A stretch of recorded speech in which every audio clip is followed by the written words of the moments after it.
This is the PR Podcast, a show about how public relations helps you tell your story to the world. We talk with great PR practitioners who have the skills, creativity, and just plain savvy to get their clients noticed. Now here's your host, Jody Fisher.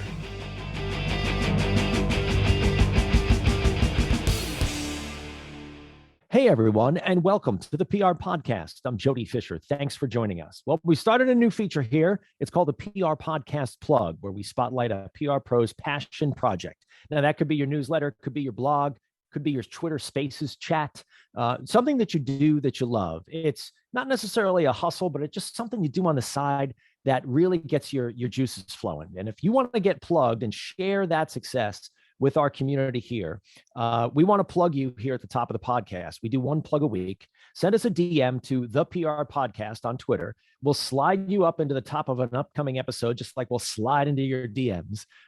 It's a great way to promote yourself and what you love, and we really want to share it and hear about it. So send us a DM on Twitter at the PR Podcast, and we'll plug you as part of this feature, the PR Podcast Plug. We also want you to be a guest on the PR Podcast. Send us a DM on Twitter as well. Tell us why you should be a guest, and we'll sign you up. If you have this is the way I describe it. If you have a role in the news making process, whether you're a PR pro, you're a reporter, an editor, a videographer, photographer, you work in SEO, if you have a role in working with clients or working with news subjects, and you play a role in how news gets made, we want to hear your perspective. So let us know, again, a DM to the PR Podcast on Twitter, and we'll get you plugged in to an upcoming episode. Let's get on to our guest. Another great one this week. Let's get right into it. Tamara Sykes is a PR manager at Postali and co-host of the weekly PR Lunch Hour on Twitter Spaces. And if you don't know PR Lunch Hour on Twitter Spaces, look it up. Every Friday, noon Eastern time, you've got to be a part of this. It's a terrific conversation with PR pros from the PR community. And several people who are on that PR Lunch Hour every week have been on the show. Tamara's digital marketing background and extraordinary communication skills are instrumental in delivering earned mentions for individual lawyers and mid-sized firms. She helps clients create the ideal public persona that supports their digital and traditional marketing. Tamara, welcome to the PR Podcast. Hey, thank you. Thank you for having me. Let's just jump in on the Twitter Spaces thing right away, because it's a terrific weekly discussion. It's a lot of fun. Yes. It's for all of us PR people to geek out about what we do. We talk about stuff, but tell us, you and a couple other people created it. Tell us about it. Yeah, for sure. So the name of the space is PR Lunch Hour. You know, the idea is that you come with your lunch and we all just geek out on PR. Like you said, we talk about crises, we talk about hot topics. We look at it from a PR, perspective. And I actually co-host this with two amazing PR professionals, Tanya McKenzie and Michelle Garrett. So follow us on Twitter. Michelle is PR is us, Tanya is Tanya McKenzie, and I am Postali Tamara. So feel free to follow us and join in every Friday at 9 a.m. or 12 p.m. Eastern Standard Time.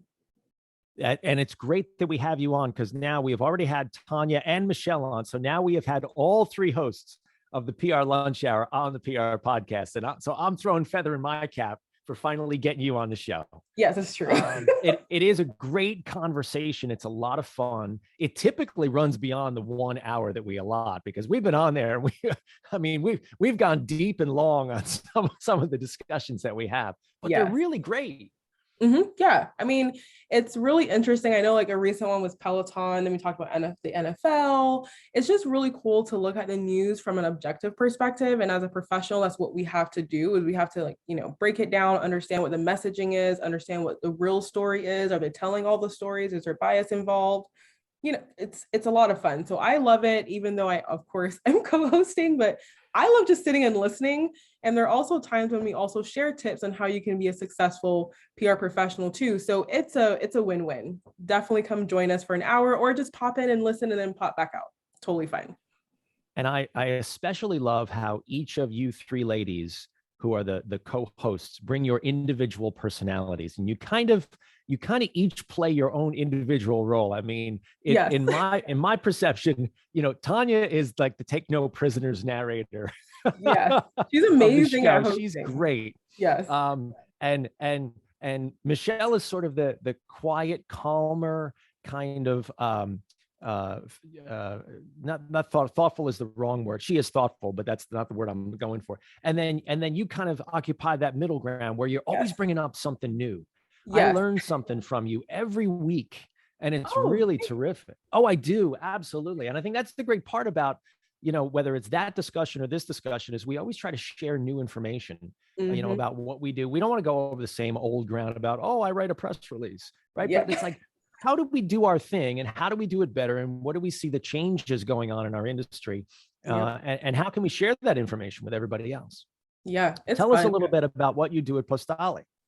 Yeah, so I real recently got promoted to PR manager, so I'm really excited to share that. Yay! But what I do, I manage visibility for our clients. I mean, I help them with, of course, what we know as traditional PR. So if they need a press release, we do that. Typically, it's for awards or like a firm name change or anything like that. Or if they want to be placed in the news for a story, I had this really cool story last year. I mean, it's not cool necessarily, it's really sad. But one of our clients actually has a civil rights practice area at his firm. So he was actually representing someone who was unfortunately attacked by police canines. So that was a very interesting story. So there are times when, we go on a national level. And then other times when also helping our SEO team actually help gain just more links and just more brand awareness online with their content. So I span the whole spectrum. That's a great place that I want to bring our conversation to, because, when I think a lot of people think about PR, they think about us as media relations people, right? Where we're interacting with press. And that's kind of what we built this show around here too, is because that's, I think, probably 90% of what we do as PR people is we interact with press. But there's lots of other things that PR people do that don't involve interacting with press. And you've just run down a few. Could you maybe talk about how you bring those different elements in to service your clients and get them the exposure and notoriety that they deserve? Yes. I mean, honestly, it's the other pieces come into play because we're dealing with small business owners. At the end of the day, they are small to mid-sized law firms, but a lot of times we also have to set that foundation. Like Michelle, one of my co-hosts, talks about this a lot. Setting the foundation to make sure they are ready for a PR push is a lot of times what I'm doing. Outside of media relations and what everyone thinks of PR as. So there's that part where our agency does the branding, and I get involved in the content. I get involved in what kind of topics we want to talk about. And I honestly just live at the top of funnel. So if they want to have a goal, for example, of being known as a thought leader for road safety, that comes up a lot, then I basically help them message that and figure out where they need to be, how they should speak, media train them, and then also making sure that, do you have your social media? Is it engaging? Is it active? Do we have everything consistent to match your website? Like there's a lot of different pieces that go into it. Facilitating the conversations is a big one. Making sure that we're prepped for those conversations is another one. So I see PR as a good catch-all for digital marketing in my mind, because I think we touch every single area and we are also able to be the voice of reason at the table. So that's what I do. Let's talk about how you have that conversation with your clients about getting them ready for PR, right? And sort of laying the foundation, like you said, before you can jump out there and write a press release or send a pitch to a reporter or reach out in some way to get some kind of publicity. You've got to make sure that you're prepared. What's the conversation that you have? And we're specifically talking about the sort of the mid-sized businesses that you work with, right? What's the conversation that you have with them to set them up for that success? Honestly, it's like an onboarding conversation. I think of it as like part of just the client success journey. Is you have to talk to them and ask them, what is the expected outcome? What do you want to be known for? A lot of times clients come to PR professionals or even marketing agencies and just say, I want this to happen. It's like the moon, the sun, and the stars, which is great. We want dreamers. However, it's also important to say, okay, we hear you, love the dream. It's achievable, it's doable. or we can set up, a path to make that more achievable and doable than what it seems like now. But honestly, what is the result you want? What do you want to be known for? Like, actually make them think about it. Once I get that answer, then I'm able to decide what tactics we should use. And then after that, then I can say, okay, let's just do a recap. Here's what you want to happen. This is the end result that you desire.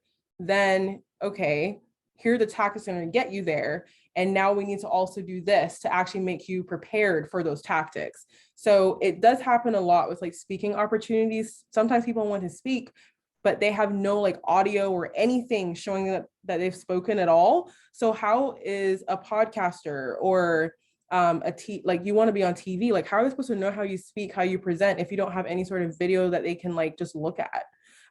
If you don't have a press page, how does anyone know you're open to journalists reaching out to you directly? Like, it seems so tiny, but it's just like those small things.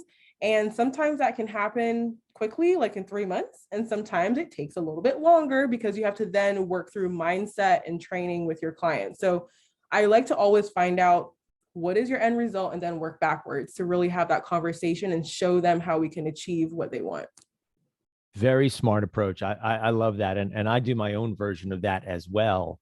And I love how you called out there. Sometimes it can happen quickly, like in 3 months. Yeah. I know. Should I have said an hour? That's quick. That's quick. When you're going from zero, that's quick. And I think some people think that, oh, you just call the newspaper and send something to the reporter and have them write a story about it.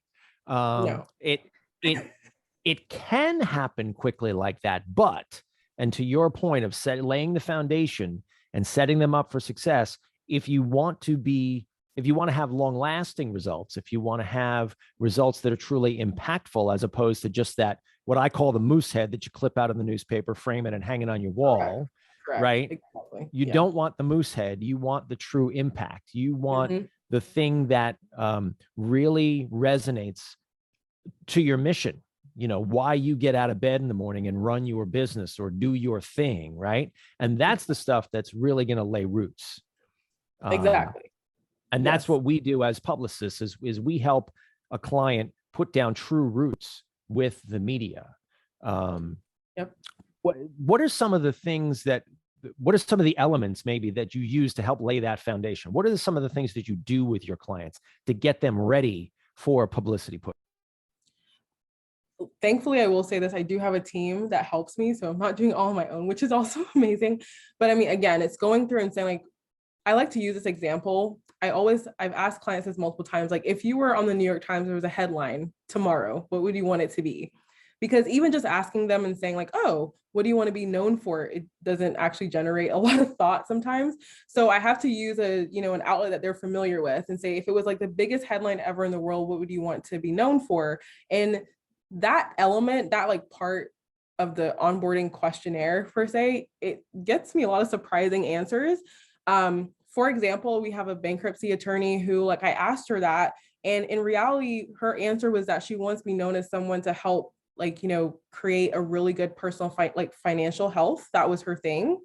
But as a bankruptcy attorney, if I had just gone on the path of looking at bankruptcy, I would have never uncovered her passion for personal finance and her messaging around that. So it always is really more of a question to me. I almost like interview them in a way. And then I find out my next question is usually, what tactics are you open to? I have some clients who do not want to do podcasts. They don't want to speak. They would rather talk to the reporter offline and just have it quoted. That is all they want to happen. And it's good to know, because then I'm not going to actually like send them any podcast opportunities or go down that path. And it's a win-win for both of us. There's also that element of, if I do have to get involved with their branding, like if they're rebranding, like back again to who do you want to be known for? What kind of, image do you want to have out there? And then that does actually contribute to the colors they choose, what adjectives they use, it's a lot of fun, honestly, to me. But it really is about asking questions, getting them to think, and like walking them through that process. It's not really like an email them and get the response back. It is definitely a conversation. And sometimes you might have to stop so they can think about it. But it's a conversation, and it can change at any point too. I mean, part of being a PR professional is being flexible. So if they do change their mind, I mean, we might have to start over. But oh my goodness. Flexible, like literally tying ourselves in knots sometimes to yes. care of clients. Oh my gosh. Yes. Yes, it literally is I mean, we just have to be adaptable, but I think flexible is really the best term because, people can change their mind. Clients can change their mind. And so you just have to be willing to roll with it, or also be able to be assertive and say, this is not going to work. This is too late in the game to change that. So it's fun, but I really rely, as far as elements, I mean, there's a lot. We could talk about branding. That's a huge, huge element of it.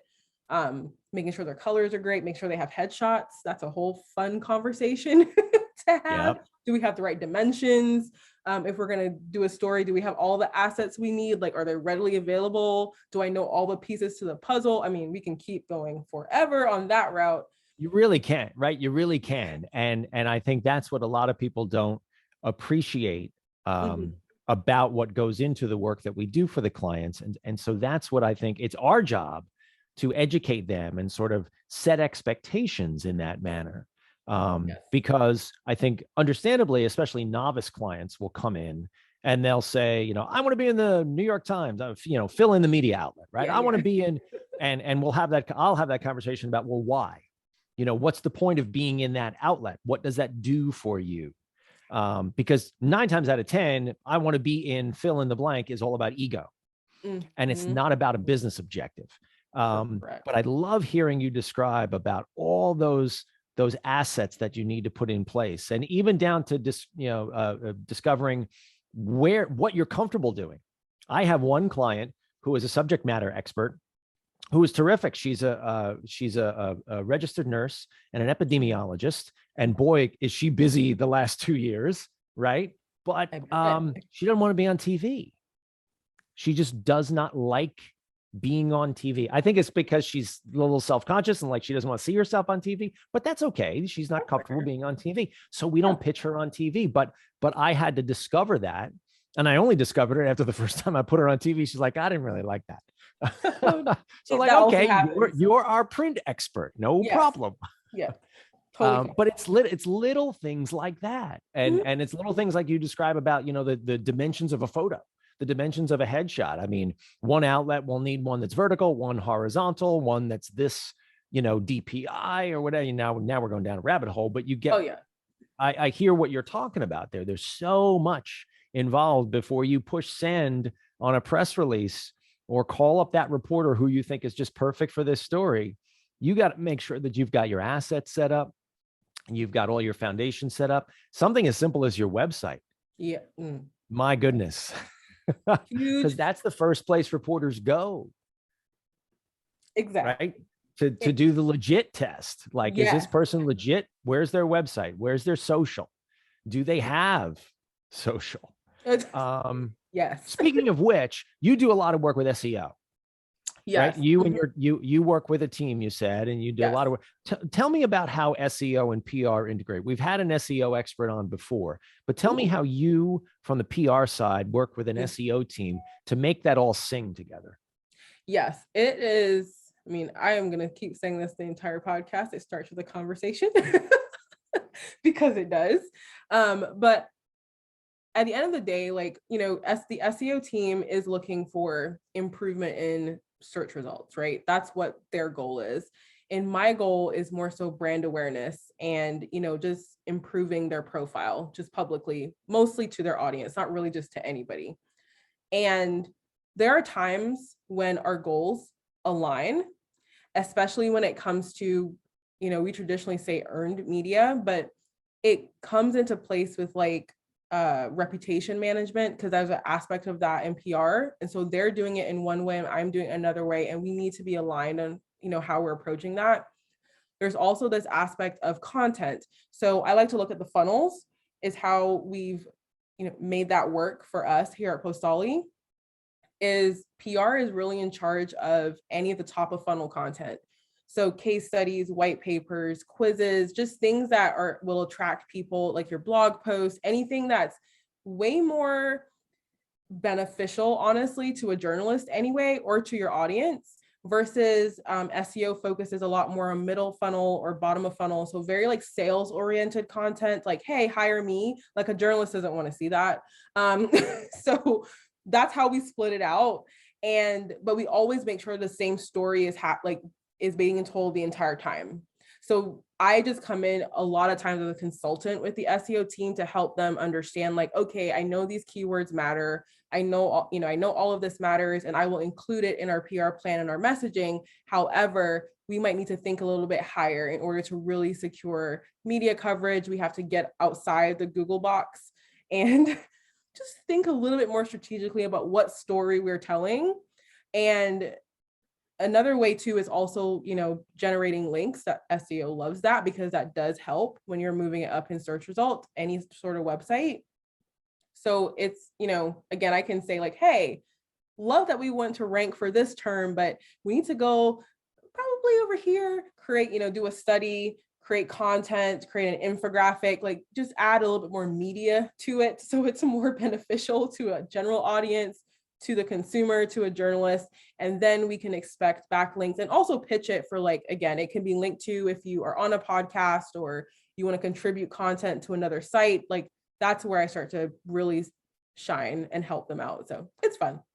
You said the magic word backlink there. Yes. And I find it to be sort of hit or miss when it comes to attempting to get backlinks in news articles. Yes. My experience is that 9 times out of 10, a news organization, we're talking about like the website for a newspaper, the website for a TV station, will rarely, if ever, put a backlink to a company's webpage or a person's webpage or something like that, unless it's and because those media organizations want to keep people on their site. Right. Exactly. They'll link to another article they might have written about that topic, but they won't link out from their site. And working inside of an advertising and marketing agency, as I do, my advertising and marketing colleagues are just aghast at this concept. I know. And they're like, why wouldn't they do that? We're like, well, why don't we on our own website link out? Same reason. Same reason. We are more concerned, as we say in SEO, internal linking than we are the backlink from another website. And it's funny that you bring that up, because it is very hard to explain, because as a PR professional, I completely understand why. They also want to make sure people stay on their website. It really is a good SEO strategy to not always link out to every single person that asks you. And I always try to explain it as, hey, what are we providing? Like, why would they just link to our homepage? It doesn't add any value to the conversation. If you create a study that has numbers and data, now they have to, because from a journalist perspective, it's ethical. So then you need to focus on creating a study or creating something of value, like an image that, showcases numbers, or, you have to have something of value to add to the conversation. And when I say it that way, and then I also explain the journey that requires, it does then open up eyes to, it's not like, they don't like me, they don't want to link to me. It's just, why would we link to your homepage or, a blog post, even though it's great, if it's not adding any value to what's already written by the journalist? And so when you explain it that way, it goes over a lot better.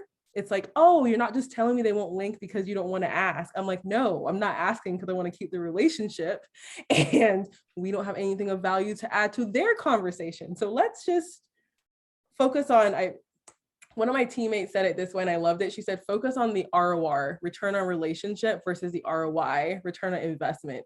And I was like, yes, taking it, running with it, going to say it every time. Well, and there you go. And thank you for saying it out loud. That proves why you need to be creating other content. In addition to asking a reporter for their column inches or their airtime or whatever that news product is, you also need to be creating additional content that reporter can then reference. Exactly. And as you said, it adds value to what they're creating. So now they're linking to your infographic. They're embedding your video. I'm always shooting video with my clients constantly. I mean, packaging B-roll and SOTs And for those of us, those of you not in the business, B-roll is like the video, the little quick clips of video that the TV anchor will talk over. SOTS is sound on tape. So that's literally the little sound bite. I will shoot a video interview before, when we're setting up the story, we're writing the press release or we're creating the pitch or whatever. I will do a video interview, especially when we're doing a press release, we're announcing something. Right. I'll do a video interview with the client. I'll create 3 SOTs.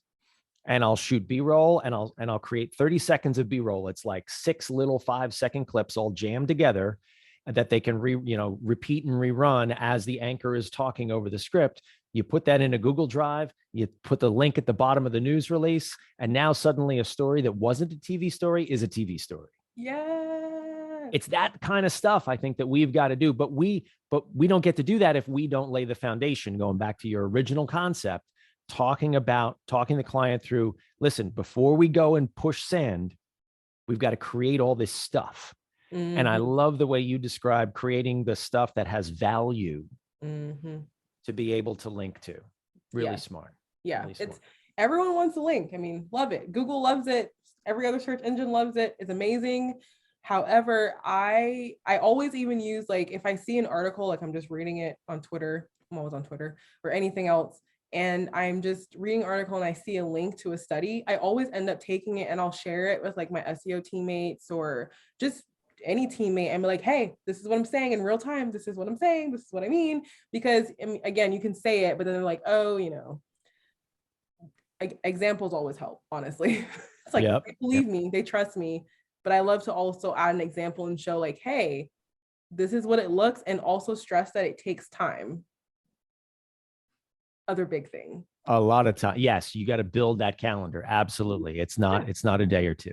So where is all this going in your estimation and the work that you're doing? Where do you see our work in getting publicity, for lack of a better word, for our client? Right? It's an awful word, but getting press attention, getting media attention, getting exposure for our clients. Where do you putting all this SEO and additional value content, putting all this in the same bag? Where do you see this going?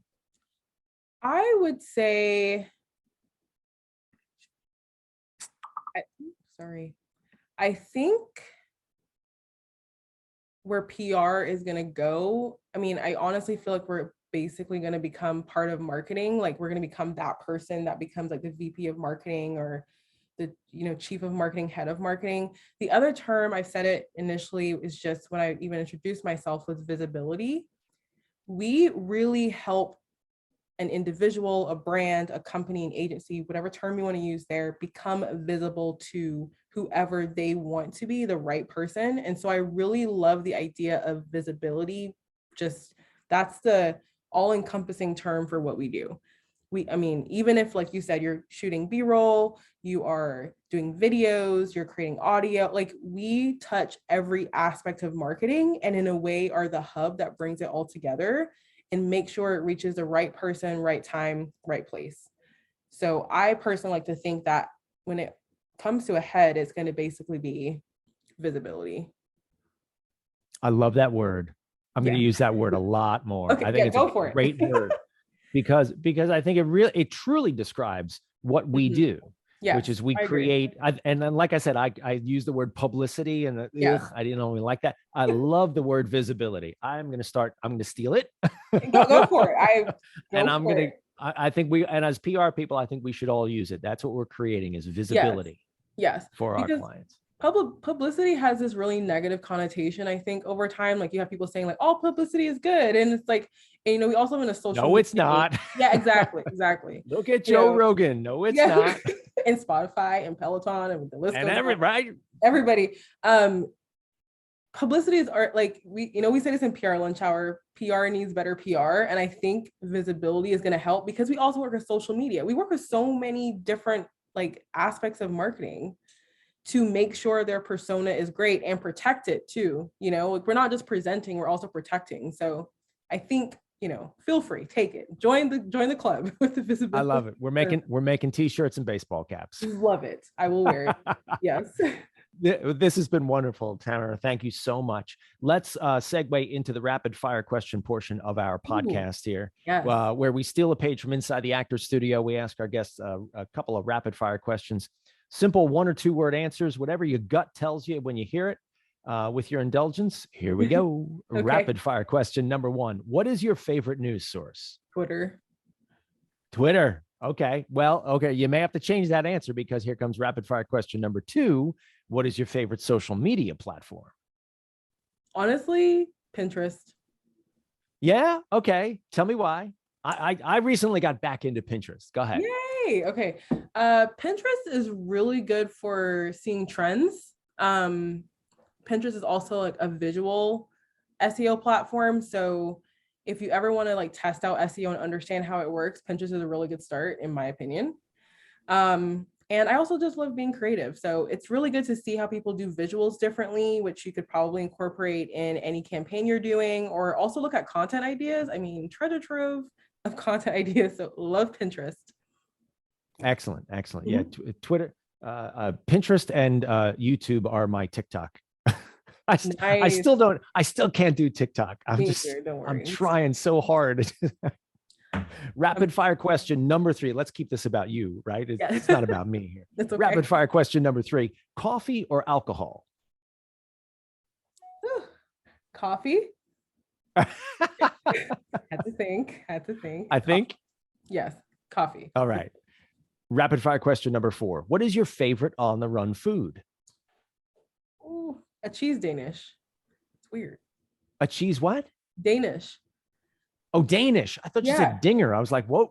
I thought we were describing something new here. I was like, oh, what do we got now? Okay. No, a cheese Danish. That's a good one. Yeah. Where do you get the cheese Danish? Is it like a deli or is it a Starbucks? Starbucks, any local deli is also fine. I just love them. And it's like small enough to satisfy me, but not make me skip like actually eating a plate of food. Does that make sense? I like it. I like it a lot. And rapid fire question number 5. What do you want to be after you finish this career? Woo, it's a heavy question. I would love to open a nonprofit that helps women-owned, minority-owned businesses succeed with their marketing. I love that answer. That is fantastic. All right, we will watch this space for that career in decades from now, because you have a long and storied career ahead of you. Yes, thank you. Well, Tamara, this has been a great conversation. Please let people know how they can find you online. Yeah. So website, I'm going to say postali.com. That's postali.com. Email is tsykes@postali.com. And then for social media, Postali Tamara. So. All right, Tamara, thank you so much for being here. And thank you everyone for listening. Please remember to subscribe to the show, connect with us on Facebook, Twitter, and Instagram @The PR Podcast, and send us a question or a comment. Our intro is by Christopher Apple. You can find him and his fantastic photography on Instagram @Christopher_APPOLDT. Check him out there and hire him for all your photography needs. You can find me online @Jody Fisher on all the socials and on the web @jodyfisherpr.com. We'll see you next time on the PR Podcast.